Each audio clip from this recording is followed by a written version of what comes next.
Hey everybody, KC here. So I've had a series of conversations over the last week or two with both retailers and manufacturers on the subject of margins. And basically, if I'm understanding things correctly, it sort of breaks down like this. Basically, retailers say, not all retailers, some retailers say, that manufacturers are taking advantage of the fact that there's inflation to be able to raise their margins a little bit, raise the costs, which makes it tough on retailers to hold the line on cost for their shoppers.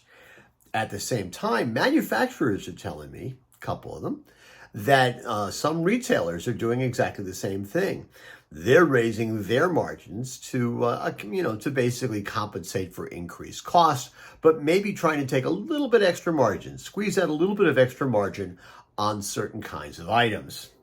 Now, and it seems to me that the potential here is to, at some level, the ultimate victim is going to end up being the shopper. It's going to be the consumer, basically, because these kinds of things could add up and lead to consumers changing their shopping behavior.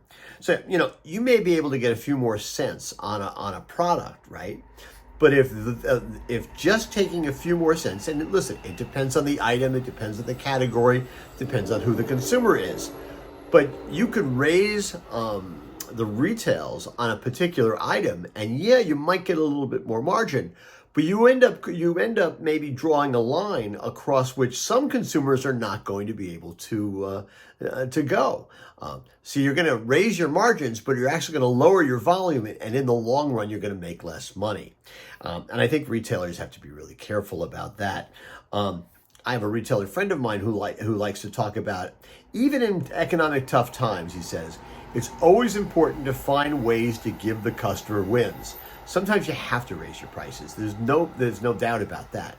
But if you can find ways in certain categories, on certain items, on a regular basis, to give the shopper some wins, you end up, you're perceived at least as being on the shopper's side, not on your own side. And that's always a good place to be. Listen, in the battle of the margins and the discussion of margins, here's the one thing that I'm pretty sure you don't want to do. I don't think you want to marginalize the shopper.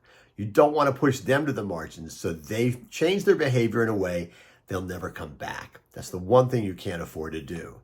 If you're perceived as being on the shopper side, that's always the best philosophy down the road. Anyway, that's what's on my mind this morning. And as always, I want to hear what's on your mind.